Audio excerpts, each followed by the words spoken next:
Pria di depannya ini adalah miliarder kaya. Dalam kecelakaan, membuatnya belajar seni bela diri kuno di Gunung Kunlun. Hanya pukulan ringan yang bisa menembus pintu baja.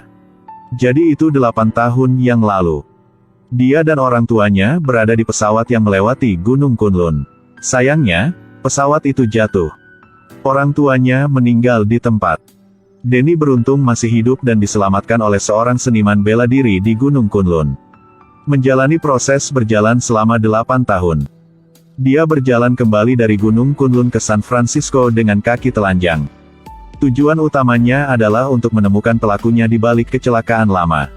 Dan ambil kembali semua yang menjadi milik. Dia memberitahu seorang pria di pinggir jalan bahwa bangunan besar itu milikku. Pria ini curiga kamu gila. Selanjutnya, Denny memasuki gedung. Memberitahu gadis di meja depan bahwa dia ingin bertemu dengan Kochief. Gadis ini melihat pakaiannya dan mengira dia gelandangan. Sangat cepat memanggil staf keamanan untuk menariknya keluar. Denny benar-benar tidak tahan lagi.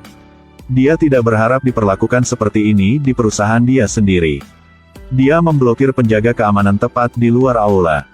Lalu berlari ke lift. Denny pergi ke kantor presiden. Tanpa diduga, orang yang duduk di depannya adalah teman masa kecilnya. Pada waktu bersamaan, seorang wanita memasuki ruangan. Ternyata keduanya adalah teman masa kecil Denny. Denny menyadari bahwa perusahaannya telah diambil alih oleh dua bersaudara ini. Dia awalnya bermaksud mendiskusikannya dengan mereka berdua. Tetapi bertemu dengan boykot mereka. Bagaimanapun, ini adalah aset senilai ratusan miliar dolar, siapa yang ingin mengembalikannya? Jadi dia membiarkan penjaga keamanan menendang Denny keluar. Karena kasusnya masih dalam penyelidikan, dia tidak ingin menimbulkan masalah lagi baginya. Kemudian Denny pergi ke rumahnya. Temukan kunci cadangan yang tersembunyi dengan baik. Ketika dia membuka pintu, menemukan bahwa kuncinya telah diganti. Jadi dia memanfaatkan waktu ketika tidak ada orang di sekitarnya. Langsung meminjam kekuatan untuk melompat ke dinding. Segera mudah untuk naik ke dalam rumah. Setelah memasuki villa yang dulunya adalah rumah, dia mengetahui bahwa gedung ini dimiliki oleh dua saudara Meachum. Pada saat ini, tiba-tiba terdengar suara anjing menggonggong. Denny perlahan melangkah mendekat. Lalu duduk dan bergandengan tangan. Anjing itu tiba-tiba mengerti sesuatu dan dengan patuh berbaring di lantai. Ke hari berikutnya, Denny sekali lagi bertemu teman masa kecilnya Joy. Joy masih menolak untuk mengakui bahwa dia mengenalnya. Tepat saat ini, pengawal Joy tiba-tiba melihat Denny awalnya akan pergi dari sini. Tidak berharap taksi datang dengan sangat cepat. Denny melompat, langsung berjungkir balik di atas taksi dan mendarat dengan sempurna. Dengan lembut menghindari taksi. Joy terkejut dengan adegan ini.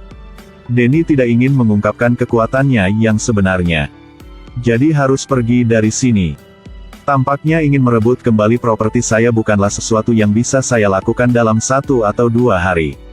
Hati Denny sangat tidak nyaman. Untuk meredakan suasana hatinya, dia pergi bekerja dan mulai berlatih Tai Chi. Pada saat ini, dia melihat seorang gadis menempelkan poster untuk merekrut peserta pelatihan untuk dojo. Denny bilang dia ingin bekerja di dojo ini. Tidak ada gaji, hanya makan 3 kali sehari. Tapi dia ditolak oleh Colin. Malam. Denny tapi dia ditolak oleh Colin. Kali ini saya tidak datang ke sini untuk mencari pekerjaan, tetapi untuk membuat masalah.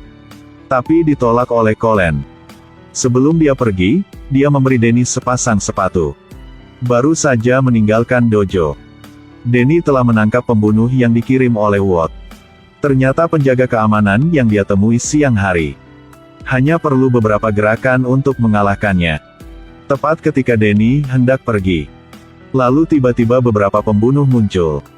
Denny menggunakan kemampuan Super Wall Crossing-nya. Begitu dia melompat, dia dengan cepat terbang melewati dinding dan melarikan diri. Segala sesuatu yang terjadi di depannya dilihat oleh Colin. Dia memutuskan untuk pergi membantu Denny. Temui para pembunuh ini. Pria di depannya ini adalah miliarder kaya.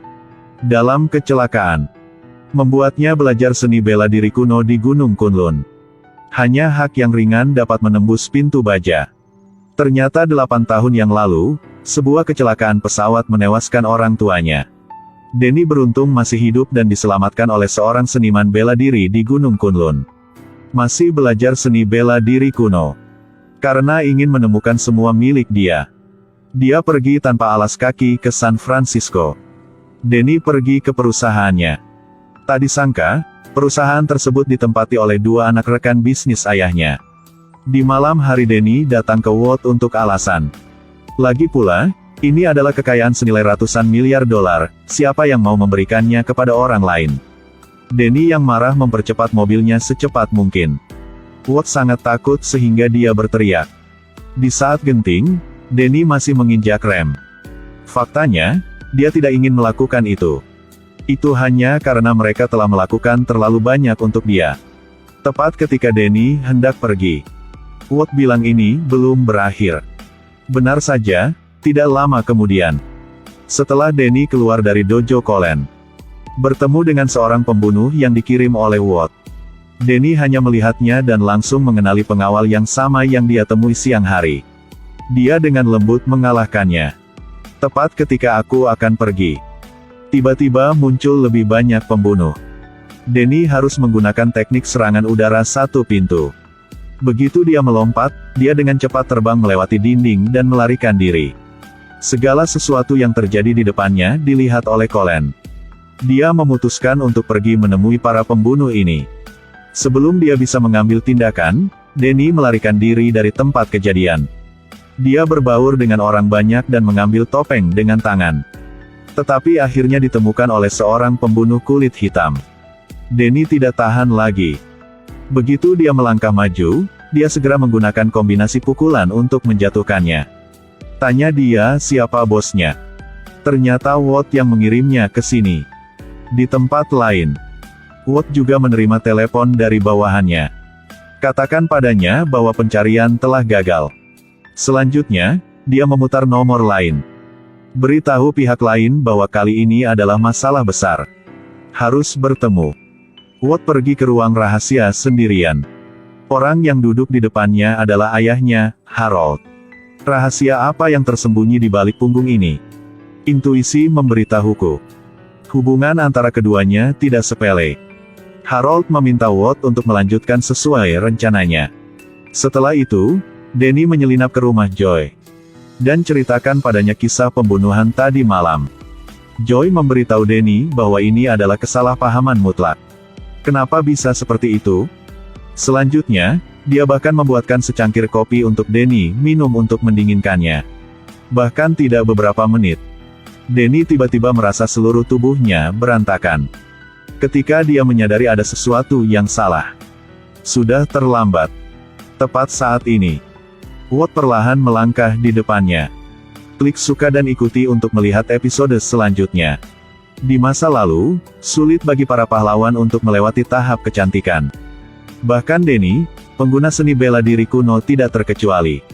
Dia diplot oleh 2 bersaudara yang merupakan teman masa kecil.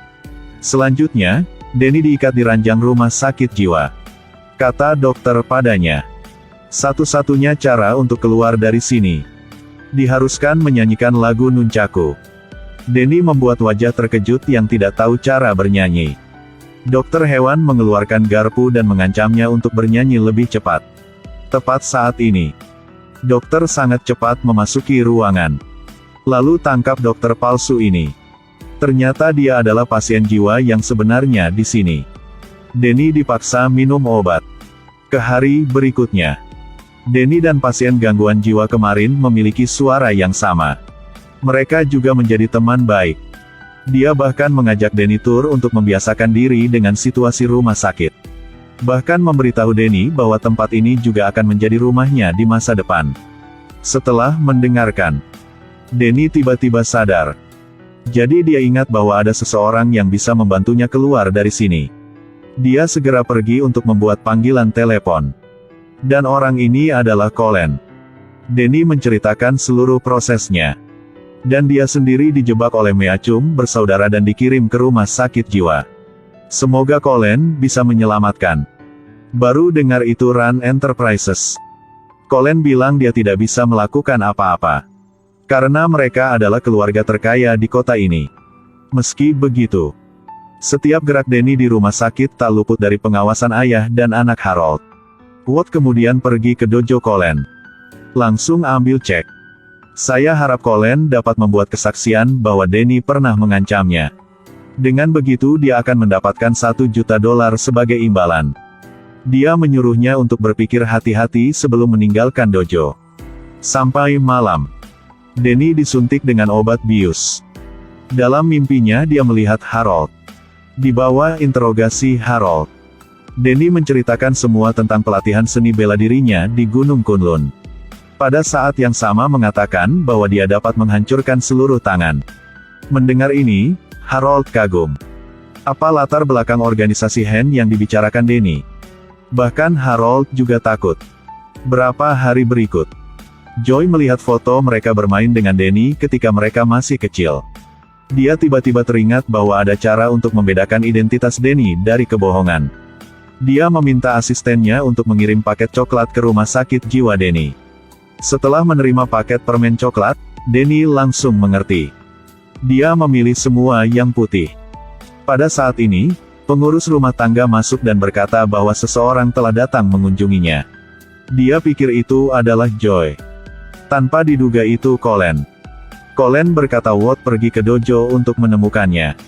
Dia tidak ingin terjebak dalam badai perusahaan ini. Danny bilang dia mengerti ini. Tapi semoga kamu bisa membantunya untuk terakhir kalinya. Adalah membawa tas file ini kembali ke Joy. Kegembiraan setelah menerimanya, menemukan bahwa tidak ada tablet putih di dalamnya. Ini membuktikan dia adalah Danny yang asli. Ternyata kedua bersaudara itu salah mengira dia penipu sebelumnya. Itu sebabnya saya menunjukkan wajah yang aneh. Sekarang Joy ingin mendapatkan Danny kembali. Tetapi menerima keberatan dari saudaranya.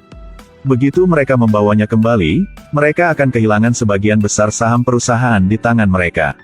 Sampai malam, Danny, setelah memberikan obat, dibawa ke ruangan tertutup oleh dua pria.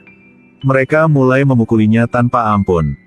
Tepat ketika mereka akan membunuh Danny. Lengan bajunya memancarkan cahaya keemasan yang menyilaukan. Selanjutnya, Danny sudah mulai melakukan serangan balik. Dia sudah cukup menahan diri. Saatnya menemukan mereka